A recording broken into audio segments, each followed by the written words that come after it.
Shalom fams. Halo Fish Jakarta Barat.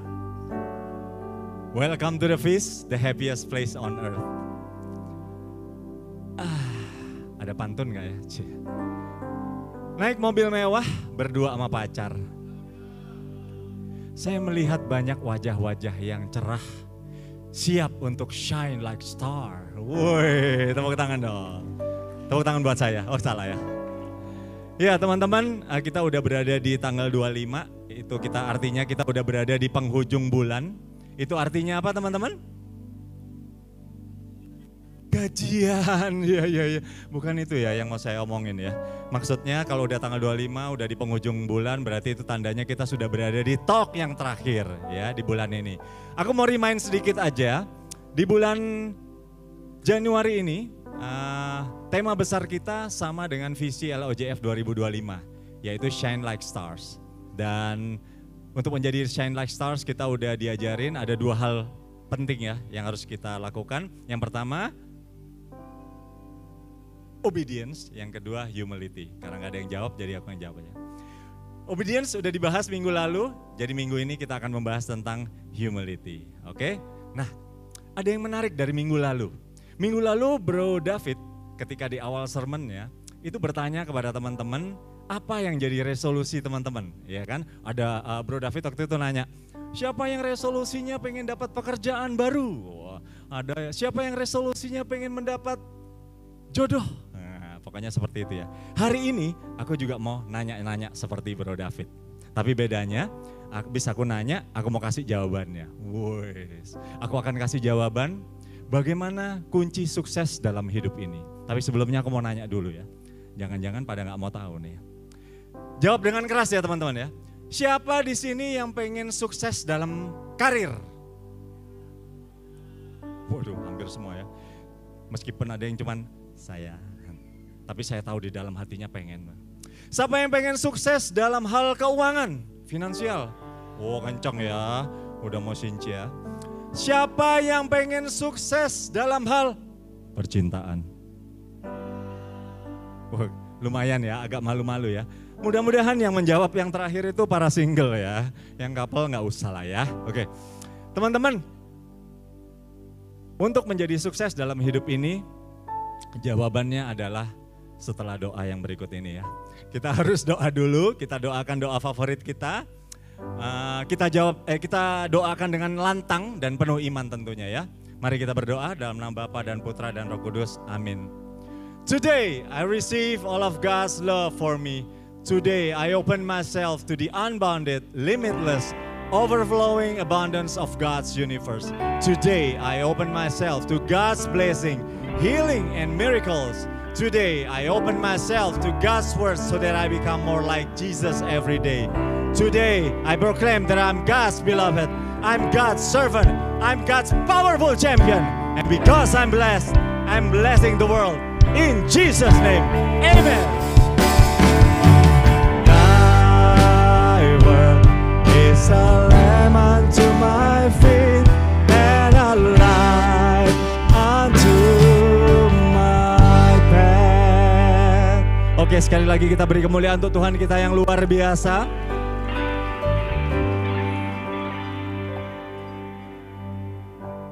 Nungguin jawabannya ya. Iya, ini jawabannya bukan dari saya teman-teman. Tapi jawaban ini jawaban dari Bos Sanchez. Jadi Bos Sanchez waktu itu pernah menanyakan umat di sebuah feast. Bos Sanchez nanya siapa yang pengen sukses dalam hidupnya. Dan ternyata jawaban dari Bos Sanchez adalah humility is the birthplace of all success. Itu jawabannya teman-teman. Jadi kalau kita mau sukses, harus ada kerendahan hati, harus ada humility. Saya melihat ada beberapa wajah-wajah yang kecewa ya. Itu aja bro jawabannya, iya. Jadi kalau mau sukses, ya harus humble. Tapi saya lihat di luar sana banyak orang-orang sukses yang gak humble. Iya, sukses seperti apa yang mau kita bicarakan teman-teman. Mungkin sukses di luar sana, kesuksesan yang mengakibatkan banyak penderitaan. Jadi ada orang sukses tapi di balik kesuksesannya banyak orang-orang yang menderita. Atau mungkin kesuksesan yang membuat atau menimbulkan banyak konflik. Atau mungkin ada seorang influencer terkenal famous, sukses, tapi kontroversial. Jadi follower-followernya pada mendapatkan hal-hal yang negatif.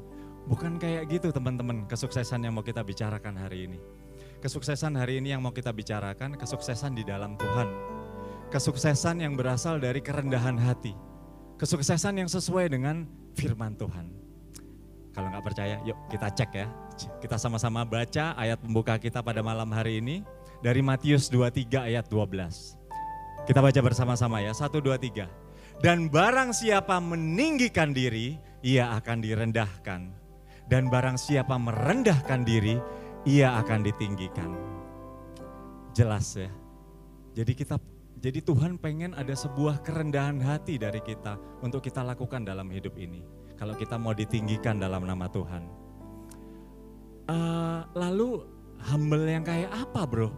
Gini teman-teman, dulu saya tuh merasa saya tuh udah orang paling humble banget ya. Biasanya saya tuh merasa humble kalau saya habis melakukan sebuah kebisaan. Misalnya nih ya, saya merasa ini kebisaan saya nge-MC ya. Terus teman-teman saya suka muji-muji saya kalau saya habis nge-MC. Wah bro, lu keren banget bro kalau nge-MC. Beneran lu keren banget kalau nge-MC bisa menghidupkan suasana. Setiap kali saya dipuji itu semakin nunduk, dipuji menunduk. Nggak keren nge-MC-nya, cuman tampang saya aja yang keren. Tapi saya nggak keren, nggak keren, saya nggak keren. Tapi pas sampai di rumah, pujilah aku. Dan ternyata setelah saya masuk ke LOJF, saya belajar tentang bahasa kasih. Ternyata bahasa kasih saya itu word of affirmation. Jadi memang senang dipuji teman-teman. Dan ternyata itu bukan humble, itu memang pemalu. Malu-malu, itulah malu-malu mau. Jadi mungkin teman-teman ya, kalau teman-teman melihat ada seseorang yang kelihatannya humble, mungkin belum tentu humble. Mungkin dia pemalu, mungkin dia pendiam, atau mungkin dia introvert. Jadi apa humble yang dimaksud oleh kebenaran firman Tuhan teman-teman? Yang Tuhan maksud di sini adalah humility is servanthood. Wow. Ternyata ini toh yang Tuhan maksud dengan humility. Teman-teman, aku akan tutup dengan sebuah sharing. Sharing ini sebetulnya hasil permenunganku di awal tahun. Kalau teman-teman dapat resolusi, saya nggak dapat resolusi saya, jujur. Tapi saya dapat sebuah permenungan yang sangat-sangat berarti. Gini teman-teman, mama mertua saya itu kena stroke sekitar 2011. Lumpuh separuh, nggak bisa ngapa-ngapain, berkegiatan hanya di kursi roda, kalau mau ngapa-ngapain harus digendong. Dan dia tinggal di Manado bersama adik ipar saya, adiknya Laren ya, Laren itu istri saya. Sekitar setahun yang lalu, tiba-tiba adik ipar saya nelpon, bilang bahwa dia nggak bisa lagi merawat mama, nggak bisa lagi hidup bersama mama dengan satu dan lain hal. Akhirnya saya dan Laren berdoa, kami di sermon, dan akhirnya kami memutuskan untuk mau berbagi hidup dengan mama. Kami mau tinggal bersama mama dan akhirnya kami mau merawat mama. Kami merasa sangat excited banget di awal-awal, tapi ternyata setelah dijalankan teman-teman, berat banget. Karena sebetulnya di awal tuh memang udah gak cocok sih, karena keadaan finansial kami itu pas-pasan. Jadi kami itu pas hanya untuk hidup berempat aja. Jadi kalau harus nambah satu orang lagi di rumah itu kayaknya nggak mungkin. Belum lagi ketika di awal mama mertua saya itu mau pindah ke rumah saya harus merenovasi beberapa bagian rumah saya. Karena kursi rodanya itu kan gede banget ya, gitu loh. Jadi saya kadang-kadang harus merenovasi beberapa sudut di rumah saya supaya mama bisa dengan lega. Dan ketika merenovasi rumah, saya harus pinjam ke bank dan nyicil sampai sekarang. Belum lagi saya harus menyewa asisten untuk merawat dan menemani mama mertua di rumah. Kenapa? Karena kami sekeluarga udah punya kegiatan ya. Ada yang sekolah, kerja, ada yang pelayanan. Dan kadang-kadang kami harus meninggalkan rumah full berempat. Jadi gak ada yang nemenin mama di rumah. Jadi akhirnya kami harus menyewa, keluar biaya ekstra lagi untuk menyewa asisten. Belum lagi ditambah kadang-kadang Laren suka curhat ke saya, merasa keletihan. Karena Laren harus kadang-kadang menggantikan asistennya. Karena asistennya kalau pulang, Laren yang merawat mama dari pagi sampai malam. Jadi dia kadang-kadang curhat, "Beb, aku kecapean." Oke, gak apa-apa. Tapi kalau capek fisik masih oke. Dia kadang-kadang suka curhat, capek mental juga teman-teman. Karena apa? Mama mertua saya itu sudah mengalami gangguan ingatan. Sebetulnya nggak apa-apa, tapi karena yang menjadi masalah adalah dia sudah terganggu ingatannya, tapi suka merasa paling ingat satu rumah. Jadi kalau diingetin suka marah, emosi, dan akhirnya konflik sama Laren. Dan itu membuat dia letih secara mental. Belum lagi teman-teman, anak-anak saya juga kadang-kadang pernah terganggu, terutama Kimi. Kimi ini anak saya perempuan yang paling kecil, kamarnya itu sebelah-sebelahan sama omanya. Jadi kalau asistennya udah pulang, omanya ini suka manggil-manggil Kimi. Nggak apa-apa sih kata Kimi, tapi jangan dipanggil pas lagi subuh-subuh katanya. Karena mamanya sudah lupa teman-teman, mama mertua saya udah lupa. Jadi itu dia kadang-kadang suka bingung membedakan antara siang, malam, pagi. Jadi kadang-kadang subuh-subuh Kimi dibangunin. Dan Kimi curhat juga ke saya, aku capek gak bisa tidur dan lain sebagainya. Jadi terasa sangat berat sekali teman-teman, terasa kayak kesedot gitu loh sukacita kami. Dan kami kayak ngerasa gak dapat sukacita dari kehadiran mama mertua di rumah kami.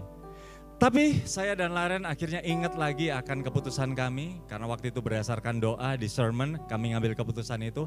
Akhirnya kami kembali lagi dengan keputusan itu, kami ingat-ingat lagi, kami berdoa lagi, kami saling menguatkan lagi dan saling mengingatkan lagi. Tapi tetap teman-teman ada yang mengganjal di hati saya. Waktu awal-awal tahun saya bertanya kepada Tuhan, Tuhan kan saya melakukan ini kan ingin taat padamu Tuhan. Tapi kok berat banget ya. Apa sih yang mau Tuhan ajarkan sebetulnya dari masalah ini? Puji Tuhan teman-teman, hari ini saya dapat tugas untuk mempersiapkan opening sermon. Dan ternyata Tuhan menjawab lewat opening sermon, maksudnya lewat bahan sermon yang akan saya bawakan hari ini.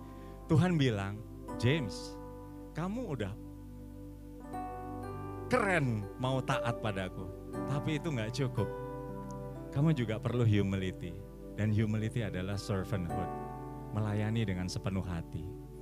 Habis itu saya langsung samperin Laren yang ada di kamar, saya bilang, Beb, aku habis mempelajari, mempersiapkan diri untuk sermon dan ternyata humility itu adalah servanthood. Saya bilang ke Laren, yuk kita kembali taat, ternyata Tuhan gak cukup kalau kita cuma taat, Tuhan pengen kita rendah hati, Tuhan pengen kita melayani, yuk kita melayani dengan sepenuh hati, aku yakin kita akan berhasil menjalani panggilan hidup ini bersama Tuhan, di dalam Tuhan. Meskipun kadang-kadang saya suka mikir, Tuhan kalau taat padamu berarti aku melakukan kehendak-Mu. Kalau harus melayani berarti aku melakukan kebutuhan orang lain. Terus buat aku kapan Tuhan? Ternyata Tuhan bilang ke saya, wow, Tuhan bilang, James, kalau kamu sudah melakukan kehendak-Ku, kamu sudah melayani sesamamu, urusanmu, urusanku, sudah bukan urusanmu lagi. So kita siap semua untuk shine like stars. Itu yang mau kita pelajari malam hari ini teman-teman. Bagaimana kita punya kerendahan hati di dalam Tuhan. Gak cuman sampai di situ, kita akan bahas lebih detail lagi. Tapi bukan bersama saya, tapi bersama Fish Builder kecintaan kita semua, Bro David. Oke, tapi sebelumnya yuk kita tenangkan hati dulu. Ya Bapa, thank you so much Lord. Kau sudah melawat setiap hati dan pikiran kami. Kau sudah ajarkan kami bagaimana caranya menjadi taat. Dan hari ini kami mau belajar bagaimana caranya kami bisa punya kerendahan hati. I know it's not easy for us Lord. Tapi kami mau belajar. Kami mau merendahkan hati saat ini benar-benar Tuhan di hadapan-Mu. Bantu kami, buka hati kami, pikiran kami, telinga kami. Kami mau duduk diam, tenang mendengarkan firman-Mu. Kami mau belajar lebih dalam lagi bersama Bro David. Kau berikan hikmat kebijaksanaan padanya. Kau urapi dia ya Tuhan, supaya apapun yang keluar dari mulut Bro David semuanya juga berasal dari-Mu. Di dalam nama Tuhan Yesus, aku telah berdoa dan mengucap syukur sebab Dialah Tuhan dan pengantara kami, kini dan sepanjang masa. Amin. Mari kita katakan sekali lagi. Thy word is a lamp unto my feet and a light unto my path. Mari kita sambut Bro David.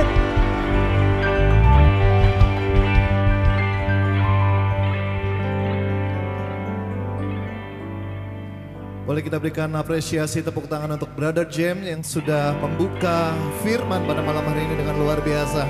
Katakan kiri kananmu, ini waktunya kita duduk dan belajar lebih lagi tentang firman Tuhan.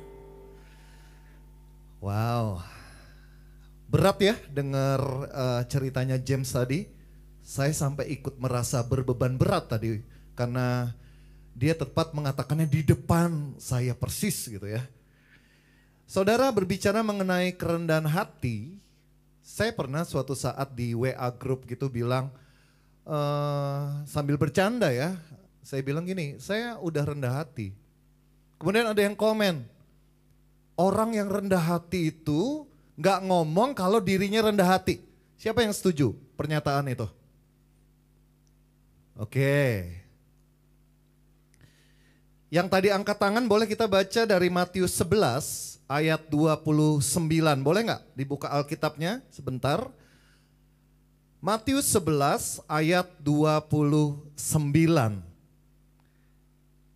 Oke, udah nemu? Kita baca ya, 3, 2, 1. Pikulah kuk yang kupasang dan belajarlah padaku, karena aku lemah lembut dan rendah hati, dan jiwamu akan mendapat ketenangan.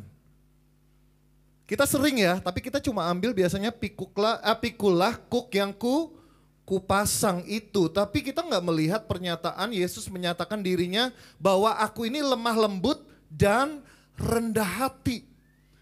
Nah tadi yang angkat tangan, bisa kalian nyatakan Yesus ini tidak cukup rendah hati. Kok dia ngomong dirinya sendiri itu rendah hati? Padahal selama ini mungkin definisi kita mengenai humility atau kerendahan hati adalah kalau misalnya dipuji, kamu bagus MC-nya James. Enggak, itu semua karena Tuhan. Ini kalau yang di rohani ya, biasanya kayak gitu, habis pelayanan, luar biasa pelayanan kamu tadi suaranya bagus misalnya yang pelayanan di pujian. Permainan musik kamu bagus, atau di asyir, kalian sangat-sangat bersuka cita banget ketika melayani. Enggak, itu semua karena kuasa Roh Kudus. Tapi sebenarnya diam-diam kita menikmati pujian itu. Apalagi kata James tadi, love language-nya adalah word of affirmation. Selama ini definisi kita mengenai kerendahan hati adalah orang yang selalu nunduk gitu kalau lewat. Permisi, sopan. Saya nggak tahu apa definisi saudara mengenai kerendahan hati, tapi saya mau katakan bahwa kenapa Yesus mengatakan dirinya dia adalah pribadi yang lemah lembut dan rendah hati.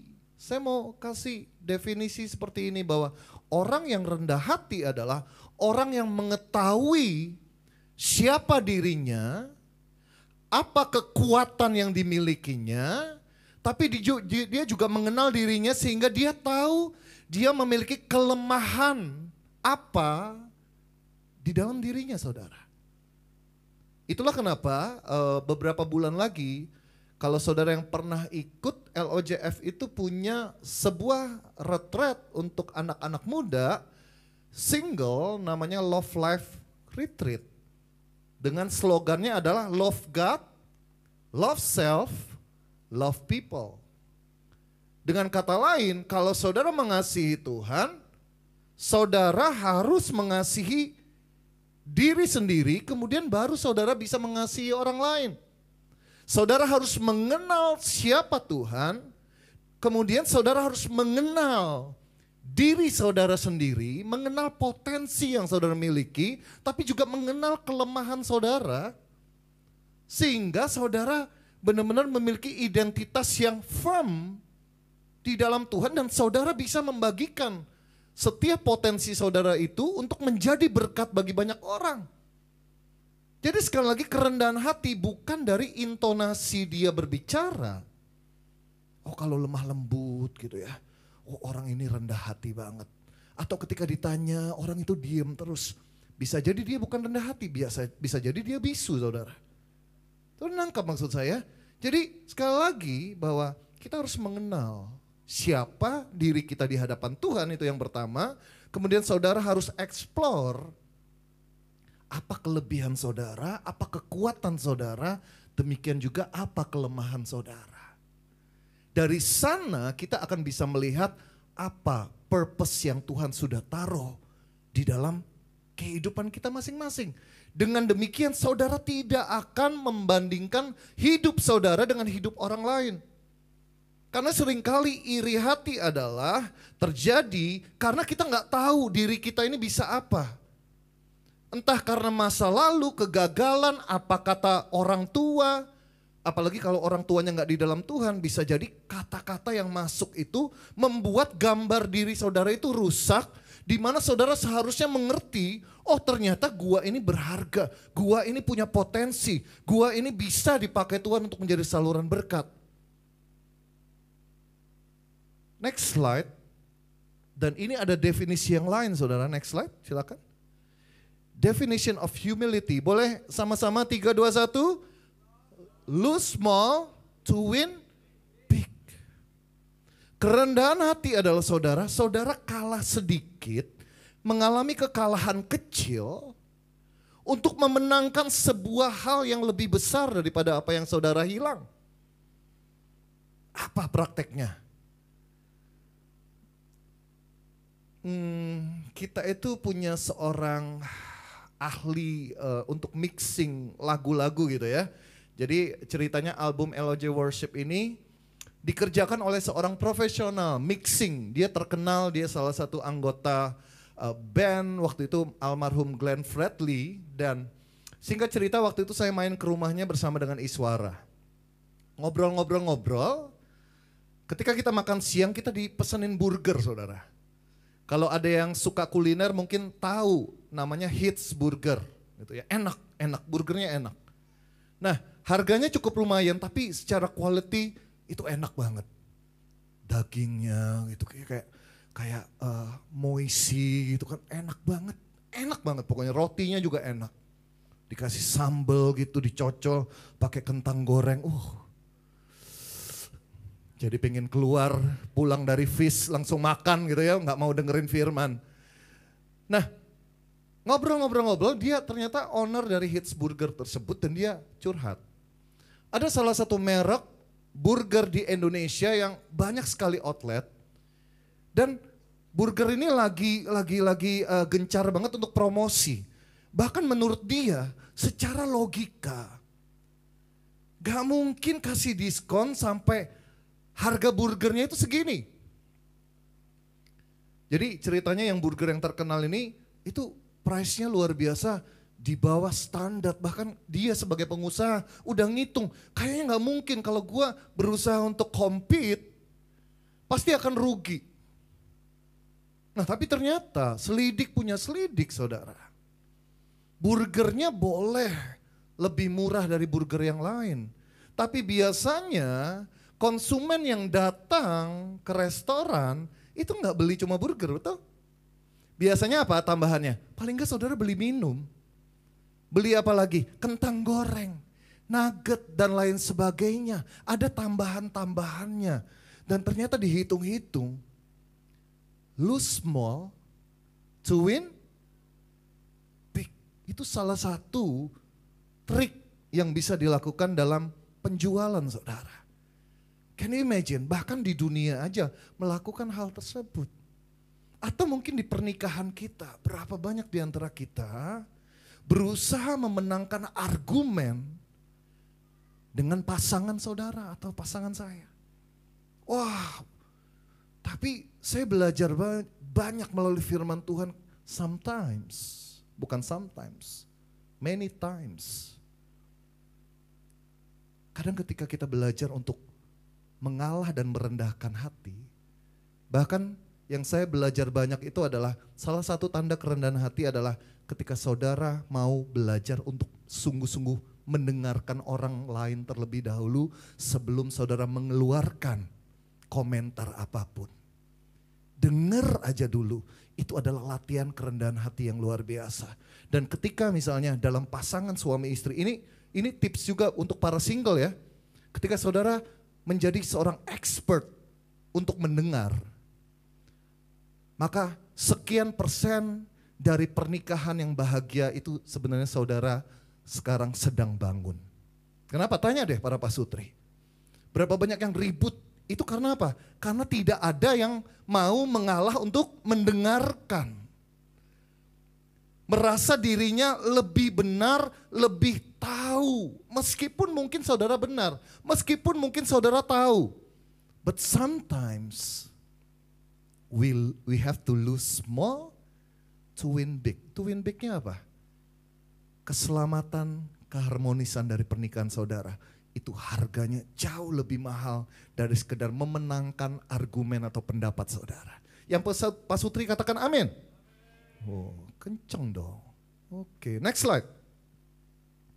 So, kembali tadi apa yang dikatakan oleh James, disampaikan bahwa kalau kita mengambil definisi cuma satu kata dari humble atau kerendahan hati, kita bisa singkat dengan kata servant.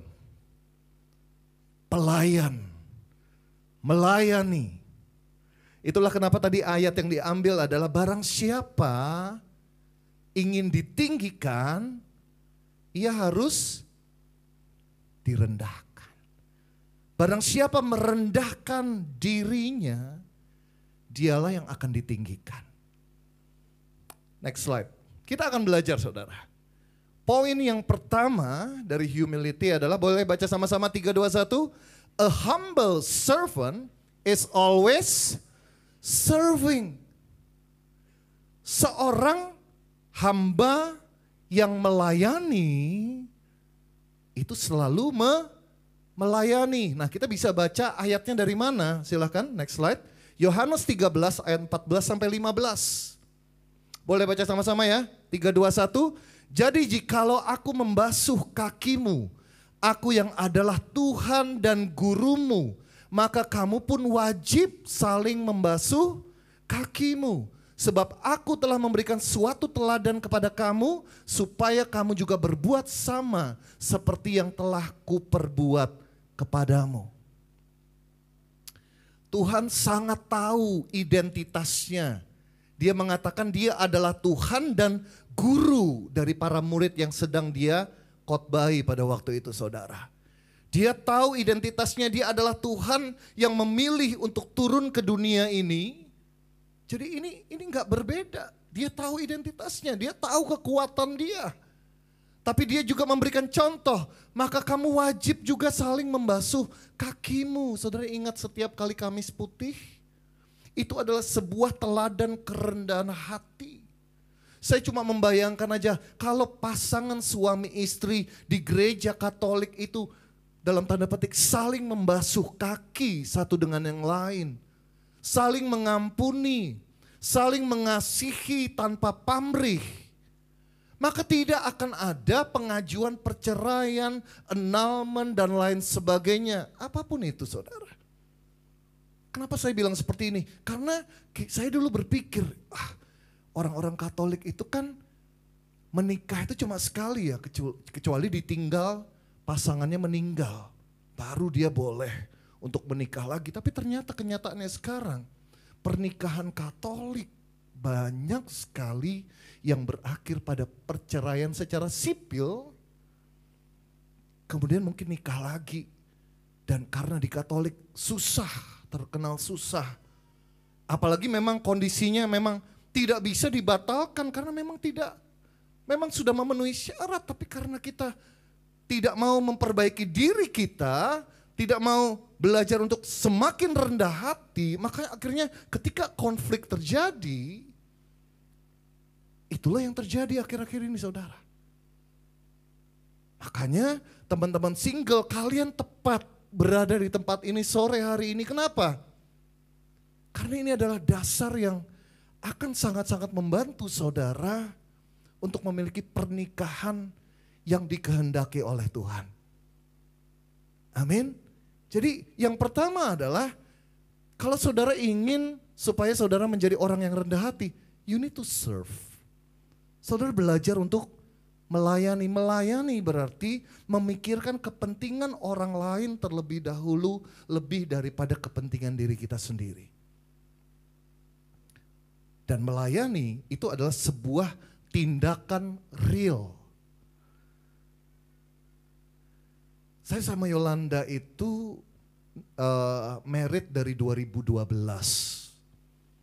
Jadi ini adalah kita sudah 12 tahun, baru 12 tahun sebenarnya. Karena di sini ada teman-teman Pak Sutri yang mungkin usia pernikahannya lebih lama daripada saya.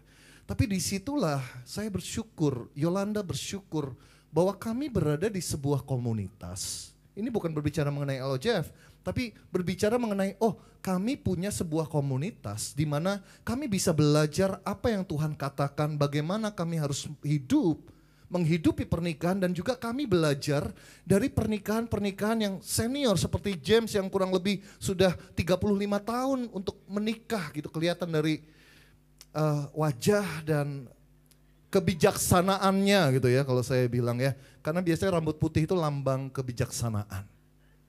Gitu ya. Tapi betul, salah satunya James, Laren, susah loh saudara untuk mempertahankan hidup dalam sebuah pernikahan, tapi ternyata di balik sebuah pernikahan yang luar biasa bisa tidak cuma bertahan, tapi benar-benar pernikahan yang punya kebahagiaan, punya sukacita, ternyata bisa kok. Asal apa? Asal kita melibatkan Tuhan di dalam pernikahan tersebut. Ini kayak seminar pernikahan jadinya ya. Sorry ya teman-teman single ya, bukan bermaksud seperti itu. Tapi supaya saudara ngerti. Ketika kalian punya semangat untuk melayani satu dengan yang lain. Ini akan berlaku tidak cuma David lagi cerita supaya banyak orang melayani di Fish. No. Ini bisa menjadi training ground saudara untuk belajar, untuk selfless, melayani. Tapi kalau saudara punya spirit ini, wah, tidak hanya di pernikahan tapi ketika saudara bekerja pun, saudara punya sifat benar-benar saudara happy untuk melayani supaya orang lain itu bisa bahagia. Kayak James tadi, hidupmu itu ada di tangan Tuhan. Amin. Next slide. Yang kedua, boleh baca sama-sama 3, 2, 1. A humble servant is always extinguishing. Maksudnya apa? Memadamkan. Kehadiran seseorang yang memiliki kerendahan hati itu, dia memadamkan, membawa damai sejahtera, membawa sukacita. Ketika ada hal-hal yang negatif, ketika ada konflik, dia akan seperti seorang pemadam kebakaran di mana dengan kasih, dengan kerendahan hatinya, maka situasi yang negatif itu akan bisa diubah menjadi sesuatu yang positif.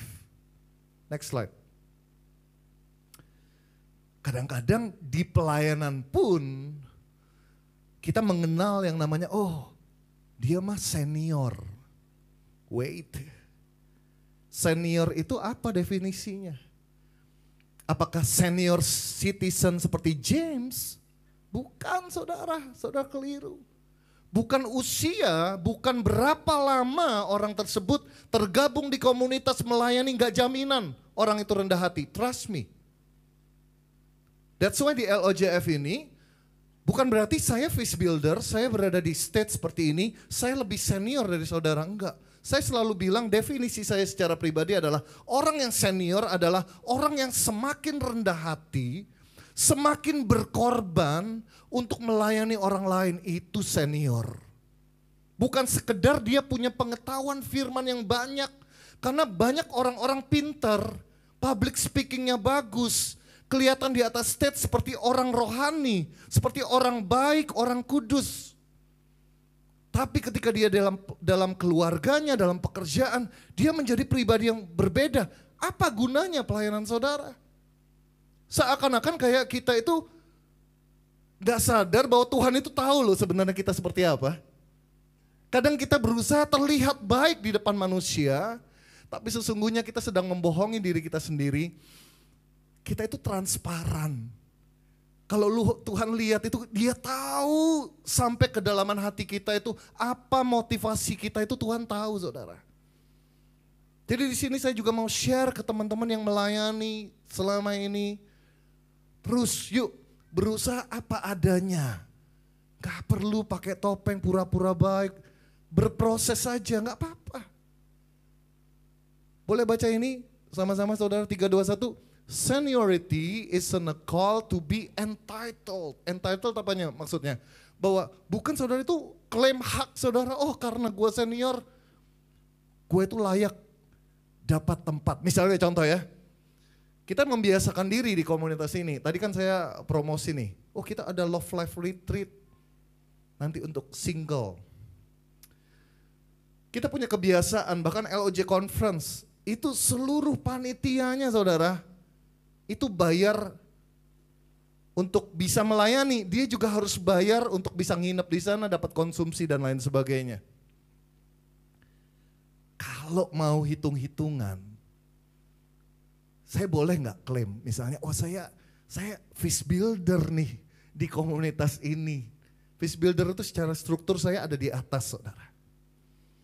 Jadi kalau LOJ Conference, seharusnya kalau pola pikirnya, oh ini senior, saya boleh dong gak beli tiket, saya melayani loh. Tapi enggak, kita biasakan tanpa kecuali saya juga beli tiket saudara. Nanti saya juga melayani di Love Life Retreat, saya juga bayar harga yang sama. Bukan untuk menunjukkan, wah hebat ya kamu, bukan.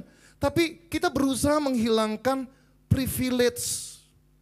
Oh kalau orang ini senior, oh harus, gak. Karena ada yang berusaha untuk mendapatkan respect atau honor, berusaha dihormati. Tapi tindakannya tidak bisa bikin orang lain untuk hormat atau respect kepada dia. Jadi bukan title yang membuat saudara itu dihormati, tapi attitude saudara, karakter saudara itu dengan sendirinya orang akan respect kepada saudara. Orang akan hormat kepada saudara. Sama kan kayak bos gitu ya di pekerjaan. Seorang bos yang leader yang baik, yang rendah hati, dia gak perlu untuk minta anak buahnya untuk obey, taat gitu ya, atau respect. Tapi anak buahnya akan dengan sendirinya respect dan taat kepada dia ketika dia melihat leadernya ini leader yang benar. Gitu gak sih kenyataannya? Karena biasanya oh ya karena takut sama bosnya, tapi di belakang diomongin. Because seniority is servanthood. Amin. Next slide. Yang ketiga, ada 7 poin saudara yang saya mau bagikan. 3, 2, 1 baca. A humble servant is always reconciling. Maksudnya apa? Dia selalu mengusahakan ketika terjadi konflik. Dia selalu berusaha untuk ada terjadinya rekonsiliasi. Next slide. Dalam Matius 5 ayat 9. Blessed are the peacemakers, for they will be called children of God. Berbahagialah orang yang membawa damai, karena mereka akan disebut anak-anak Allah. Jadi kalau orang yang rendah hati biasanya dia gak suka konflik itu dibiarkan. Atau dia tidak segan-segan untuk minta maaf terlebih dahulu. Sekalipun, perhatikan, sekalipun dia merasa atau dia memang gak salah. Aneh ya hukumnya Tuhan ya. Ditampar pipi kiri, kasih pipi. Hafal saudara. Tapi diserempet sedikit, dipotong sedikit di jalan. Dipotong balik. Kan kenyataannya seperti itu, gak gampang. Makanya melakukan firman Tuhan itu jauh-jauh lebih susah daripada mengetahui firman Tuhan. Mengenal Tuhan dan mengalami Tuhan itu jauh lebih susah dari sekedar tahu tentang Tuhan. Next slide. Yang keempat. Boleh baca sama-sama, 3, 2, 1. A humble servant is always vulnerable. Maksudnya apa? Next slide. I'm sorry. I was wrong.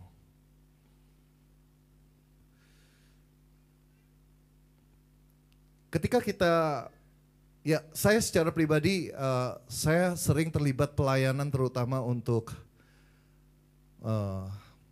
saya pernah ikut satu camp pria sejati gitu ya.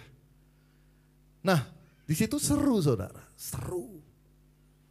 Ketika pembawa firmannya di sesi 1 biasanya bahwa, ternyata kutuk itu berasal dari orang tua itu sampai keturunan dan lain sebagainya. Ya, kita percaya ketika kita dibaptis itu dosa kutuk itu dihapuskan semua. Tapi sebenarnya ada sebuah cycle, habit yang harus kita putuskan dan itu harus dimulai dari orang tuanya. Karena mau gimana pun, habit itulah kadang-kadang yang membentuk karakter kita, terutama teman-teman yang saat ini sebagai orang tua. Kadang-kadang kan gini, ketika kita dididik oleh orang tua kita mungkin gak suka. Dan biasanya kita akan dengar seperti ini, aku gak mau nanti kalau jadi orang tua, aku gak mau seperti papaku atau mamaku. Ada yang pernah dengar pernyataan seperti ini? Atau mungkin itu yang saudara sedang doakan saat ini? Nah, kalau saudara tidak membawa hal tersebut dipulihkan di dalam Tuhan, percaya apa enggak, tanpa saudara sadarin karena itu sudah terbangun terus menerus, tanpa saudara sadari akhirnya saudara melakukan hal yang sama yang orang tua saudara lakukan terhadap saudara kepada anak saudara. Sound familiar? Betul ya? Sama kayak istri saya, dia itu cerita, semoga mertua saya nggak lihat di YouTube nanti. Dia cerita, oh dia nggak mau nanti ngomel-ngomel kayak mamanya gini. Oke, sekian lama Yolanda semakin dewasa.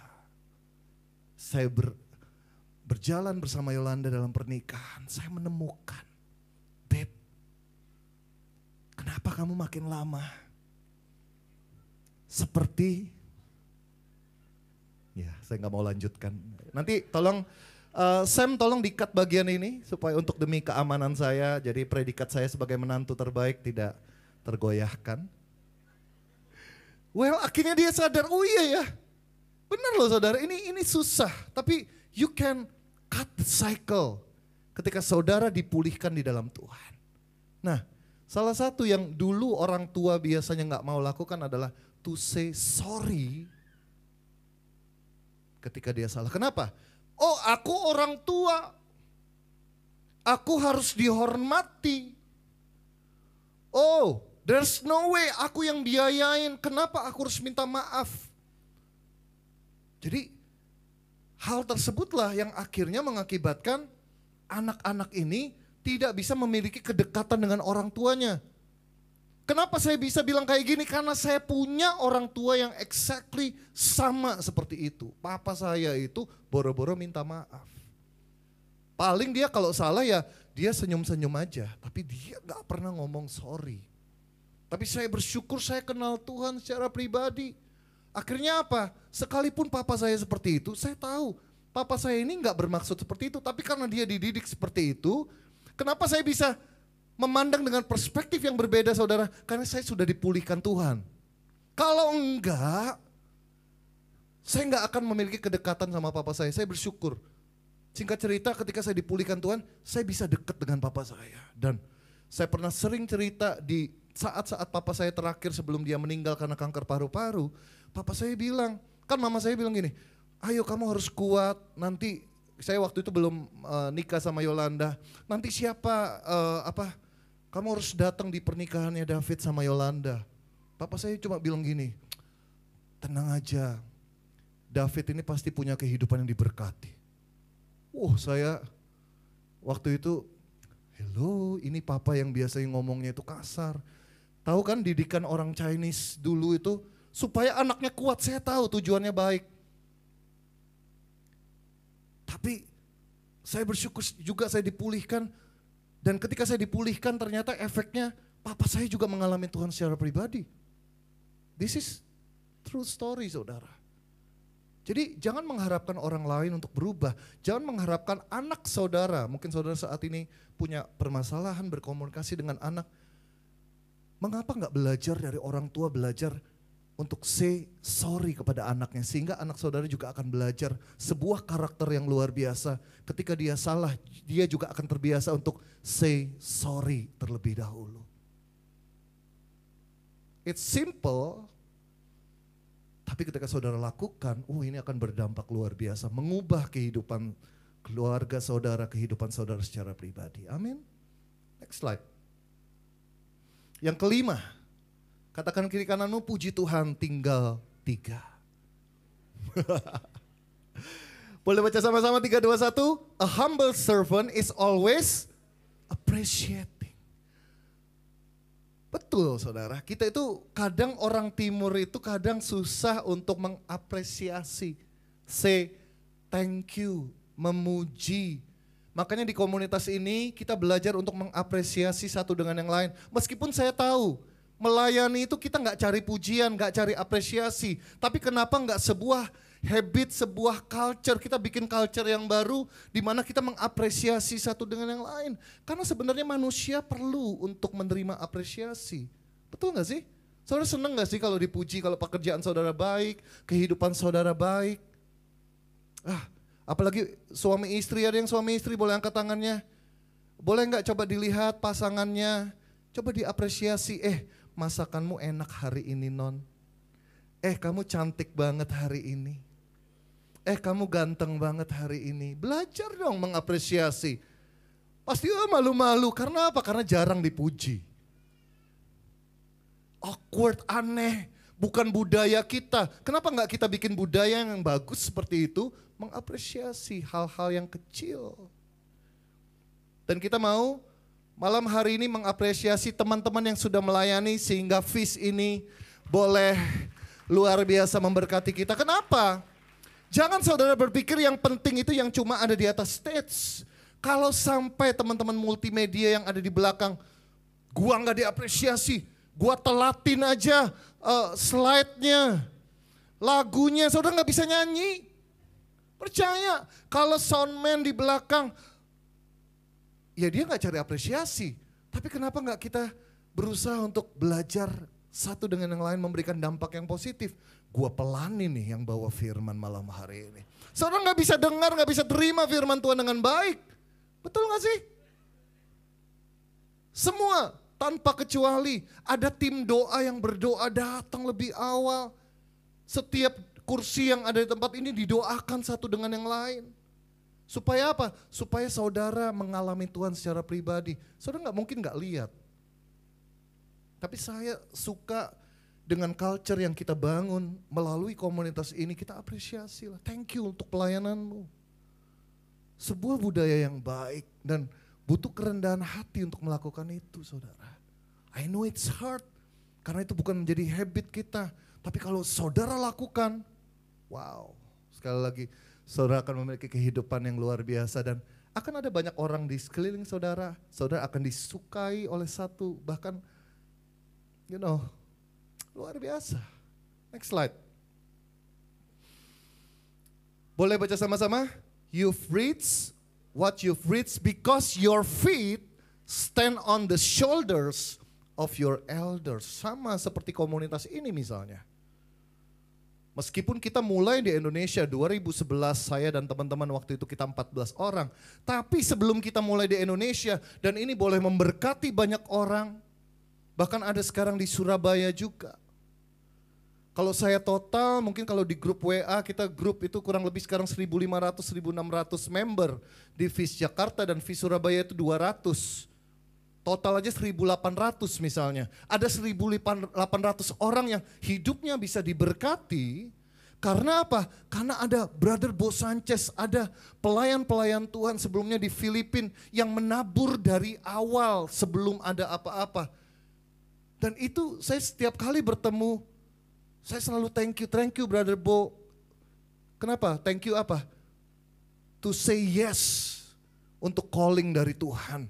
Untuk dia mau menabur seperti itu. Kalau enggak, mungkin saya enggak mengalami Tuhan seperti ini saudara. Saudara juga enggak mengalami. Ketika saudara bekerja, anak-anak ketika kalian punya kehidupan sekarang, kalian punya bisa sekolah, bisa study dengan baik, punya kehidupan yang baik. Jangan lupa untuk memberikan apresiasi, berterima kasih kepada orang tuamu atau temanmu atau siapapun, senior saudara. Karena apa? Karena kalian gak bakal punya kehidupan seperti ini kalau tidak dengan bantuan atau support dari orang-orang yang membantu saudara. Biasakan hal tersebut saudara. Next slide. Great leaders are grateful leaders. Amin. Seorang pemimpin yang luar biasa itu adalah pemimpin-pemimpin yang selalu memiliki punya kebiasaan untuk bersyukur, mengapresiasi sesuatu. Next slide. Yang keenam, 3, 2, 1. A humble servant is always nimble. Nimble itu apa saudara? Nimble itu gesit, lincah. Maksudnya apa? Next slide. Seperti ini. The most powerful person in the room is the most flexible person. Gambarannya adalah saudara harus tahu bahwa ketika badai terjadi gitu ya. Kalau saudara lihat sebuah pohon, biasanya kalau badainya luar biasa terjadi, biasanya yang terjadi apa? Pohon itu akan patah, tumbang gitu ya. Makanya sekarang banyak sebenarnya pohon-pohon yang ditanam di Jakarta itu pohon-pohon yang tumbuhnya cepat tapi sebenarnya dia itu ringkih bisa dibilang. Tapi kalau pohon-pohon yang zaman dahulu yang proses untuk tumbuhnya itu lama, itu kuat. Nah, salah satu pohon yang menginspirasi saya adalah dia bisa bertahan di tengah badai dan lain sebagainya. Dia fleksibel, itu pohon bambu. Pohon bambu itu memiliki kelenturan yang luar biasa. Oh, dia tetap kena angin gitu, kanan kiri. Kita kan kalau dapat masalah di dunia ini, kita mungkin kadang ikut gini kan. Tapi in the end ketika badai itu berakhir, bambu itu akan tetap berdiri tegak dan kembali ke posisi semula. Ikut Tuhan, jangan kompromi saudara. Mungkin arus dunia ini membuat kita kadang ke kanan ke kiri, tapi tetap kembali pada kebenaran firman Tuhan. Next slide. A proud person is rigid, a humble person is flexible. Jadi kalau kita orang-orang yang sombong, pride-nya gede, itu biasanya orangnya kaku saudara. Sedangkan orang yang rendah hati, dia itu bisa lihat situasi. Tentu saja tidak kompromi sekali lagi. Tapi dia akan fleksibel. Dia tidak akan selalu menghadapi sesuatu, menyelesaikan segala sesuatu itu dengan konfrontasi. Tapi dia bisa akan menilai suasana dengan baik. Sehingga apa? Terjadi keselarasan, kedamaian. Dan sukacita itu tetap terjaga dalam kehidupannya. Next slide. Yang terakhir. Boleh baca sama-sama 3, 2, 1. A humble servant is always teachable. Seorang yang rendah hati itu biasanya selalu mau terus belajar. Tidak pernah merasa dirinya itu sudah yang paling pinter, paling hebat. Kalau saya itu punya statement seperti ini. The more I learn, the more I know that I don't know at all. Gak tahu benar gak bahasa Inggrisnya, pokoknya itu yang keluar. Semakin saya belajar, semakin saya tahu bahwa sebenarnya saya tuh belum tahu apa-apa. Tapi biasanya orang yang sombong itu orang yang justru tahu sedikit dan merasa paling benar.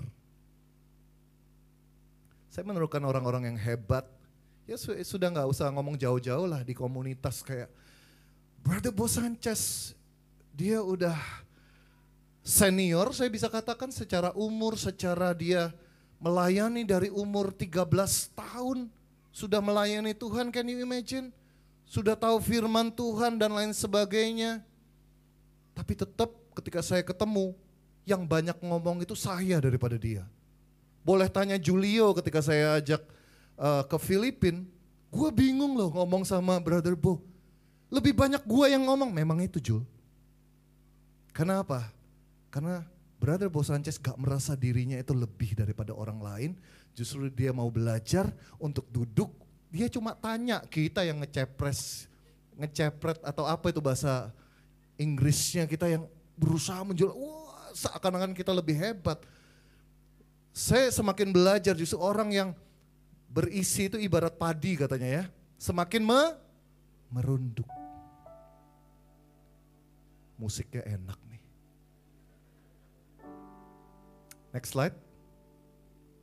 Great leader are great followers.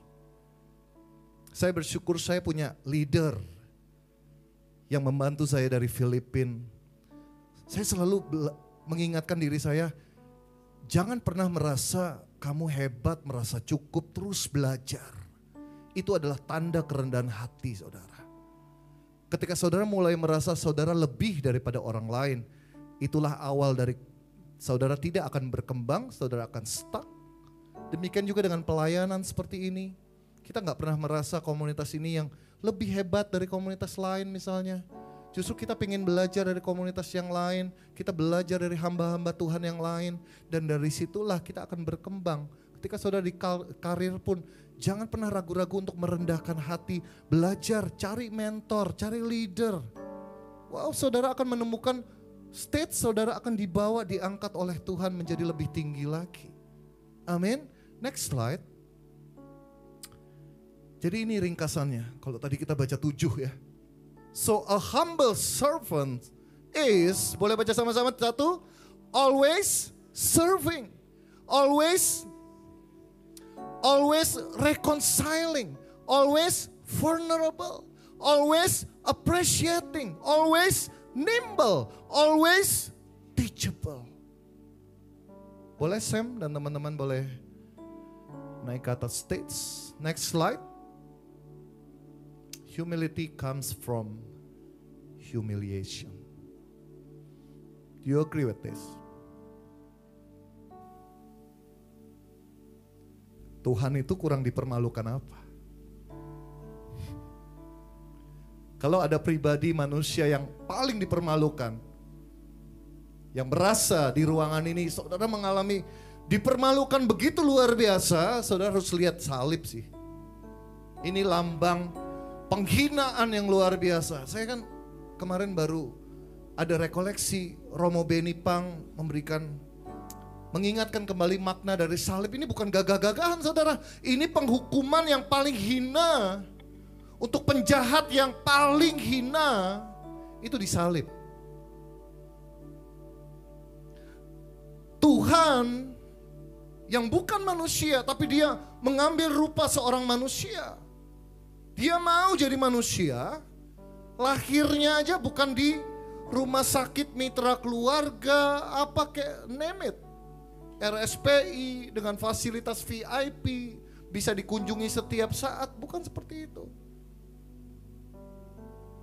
Dia memilih di palungan. Itu aja udah rendah hati sekali. Dia layak untuk terimanya, betul ya? Kadang kan kita klaim, kita layak untuk diterima ini. Tapi Tuhan gak ngambil haknya. Dia jalani proses sampai akhir. Tapi lihat, inilah anakku, kata Allah. Dan kepadanya lah aku berkenan. Saudara mau menjadi anak-anak Tuhan yang berkenan di hati Tuhan? Boleh angkat tangan saudara? Saya undang saudara untuk bangkit berdiri. Saya tahu wajah-wajah saudara sudah menunjukkan saudara mulai lapar secara jasmani. Tapi boleh nggak kita ambil waktu ini, sebentar lagi kita akan menaikkan sebuah pujian. Let's surrender all of our life to Jesus. Kita tahu kita ini miliknya Tuhan, amin.